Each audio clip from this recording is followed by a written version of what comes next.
Dallas Cowboys running back Ezekiel Elliott, 21, celebrates by jumping into and out of a Salvation Army red kettle after scoring on a 2-yard touchdown run during the first half of an NFL football game against the Tampa Bay Buccaneers at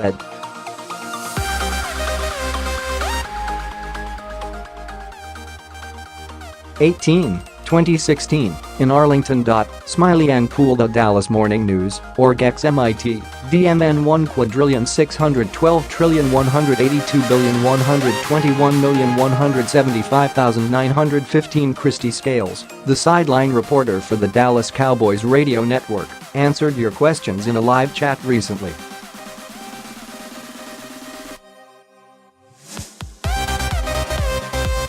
Here are some highlights. Some of the NFL teams that played on Thanksgiving Day in the 1920s-30s include the Frankfurt Yellow Jackets, Pottsville Maroons, Canton Bulldogs, and Buffalo All-Americans.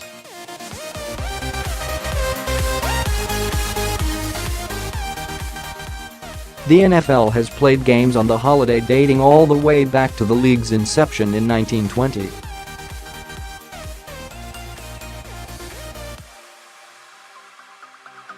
In fact, go back far earlier than the NFL to find football games on Thanksgiving. The first holiday game dates back to 1876, a college rivalry between Yale and Princeton.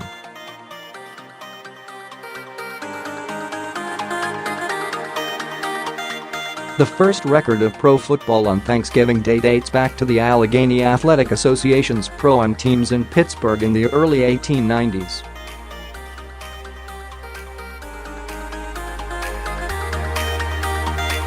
Scales, this Thursday the Cowboys are hosting a Thanksgiving Day game for the 50th time in franchise history.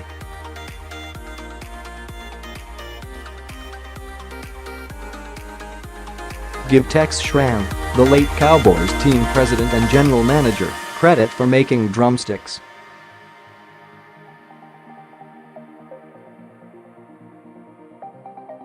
But football on the holiday predates not only Tex, but also the Detroit Lions, who began their Thanksgiving Day football tradition in 1934.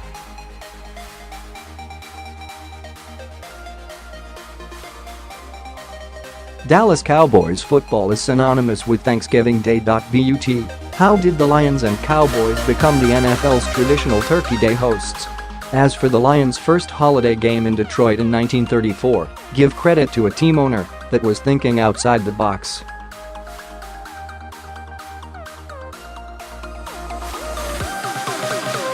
George A. Richards used the game as a marketing ploy to attract fans to the stadium.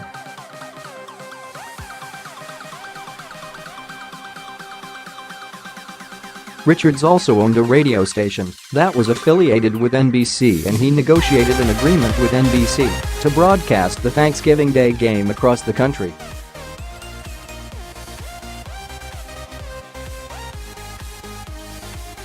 The Lions have hosted a Thanksgiving Day game every year since 1934, with the exception of 1939-1944.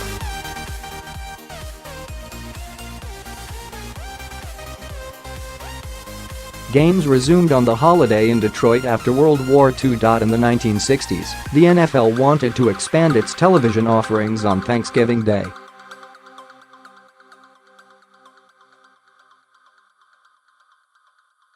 Tex Schramm, the original Cowboys team president.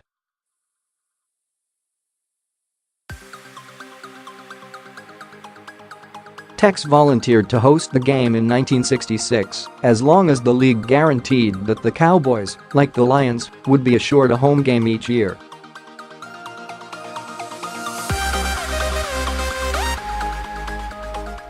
Moving a home game to Thanksgiving was considered risky at the time because nobody could assume fans would show up on a weekday holiday.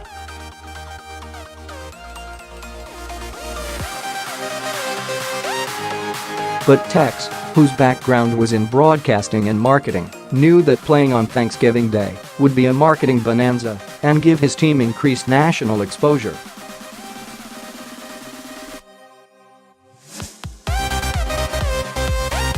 Also, playing at home on a Thursday gave his team a decided home field advantage. Not only does a Thursday game mean a shorter time for teams to prepare and game plan for each other, but the visiting team would have to travel to Dallas on Wednesday.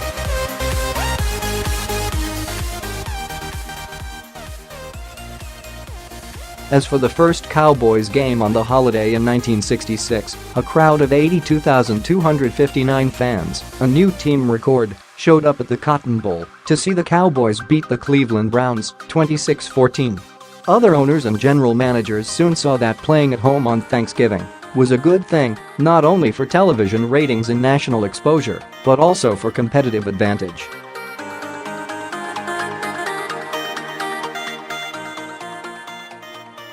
Some of them wanted a piece of the action. In 1975 and 1977, the NFL allowed a street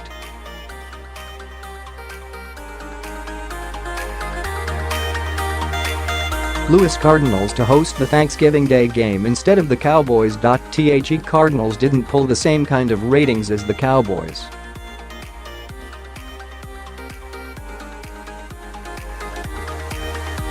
And Tex didn't take too kindly to losing the holiday game. Those are the only 2 years since 1966 that the Cowboys have not played at home on Thanksgiving.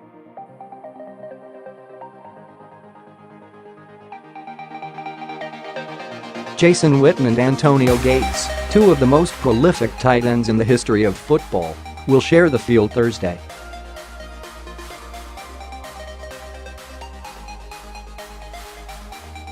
The Thanksgiving Day game between the Chargers